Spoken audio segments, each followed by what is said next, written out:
দুইটা ফল গাছের ডালে ঝুলে আছে এরকম একটা ছবি আমি আঁকবো। ফলগুলোর নাম নাশপাতি। ফল দুটি আমি আগে থেকে হালকা করে এঁকে নিয়েছিলাম। এখন আমি পেন্সিল দিয়ে আবার ডিপ করে দিচ্ছি ড্রয়িংটা। এভাবে আস্তে আস্তে করে ডিপ করে দিচ্ছি পেন্সিল দিয়ে। এখন ড্রয়িংটা করা শেষ হয়েছে। আমি এখন কালার করছি। প্রথমে আমি অরেঞ্জ কালারটা দিচ্ছি।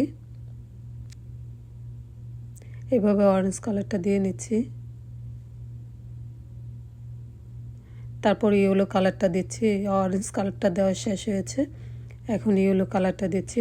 ইয়েলো কালার দেওয়ার শেষ করে আমি এখন জলপাই কালারটা দিয়ে ইয়েলো কালারের সাথে মিক্সড করে দিচ্ছি। এভাবে মিক্সড করে দিচ্ছি।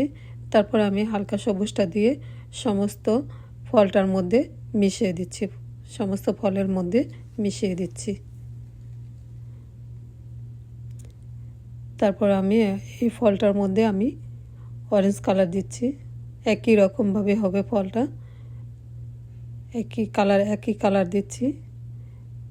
অরেঞ্জ কালার দিয়ে তারপর ইয়েলো কালারটা দিয়ে মিশিয়ে দেব। দুইটা একসাথে মিশিয়ে দিচ্ছি।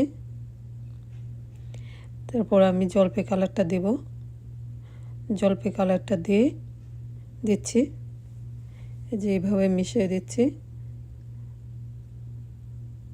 এখন আমি আবার হালকা সবুজ রঙটা দিয়ে সমস্ত ফলের মধ্যে মিশিয়ে দিচ্ছি। এইভাবে যেই ফলগুলো কালার করেছি ওই ফলগুলোর সাথে আবার ভালো করে হালকা সবুজ রঙটা মিশিয়ে দিয়েছি। হয়ে গেল ফলের কালার করা শেষ। এখন আমি পাতার কালার করছি। আমি ডিপ সবুজটা আগে দিয়ে নিচ্ছি।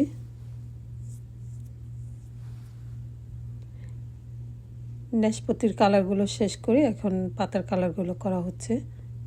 দেখতে পাচ্ছেন আমি বলেছি সবুজ কালারটা দিয়েছি, ডিপ সবুজটা। এখন আমি লাইট সবুজটা দিব। ডিপ সবুজটা কালার করা শেষ হয়েছে, এখন লাইট সবুজটা দিয়ে মিশিয়ে দিচ্ছি। হয়ে গেল পাতার কালার করাও শেষ। এখন ঢালের কালার করছি।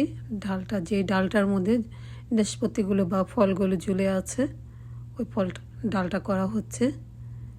কালো এবং খয়েরি রঙটা দিয়ে মিশিয়ে দিয়েছি।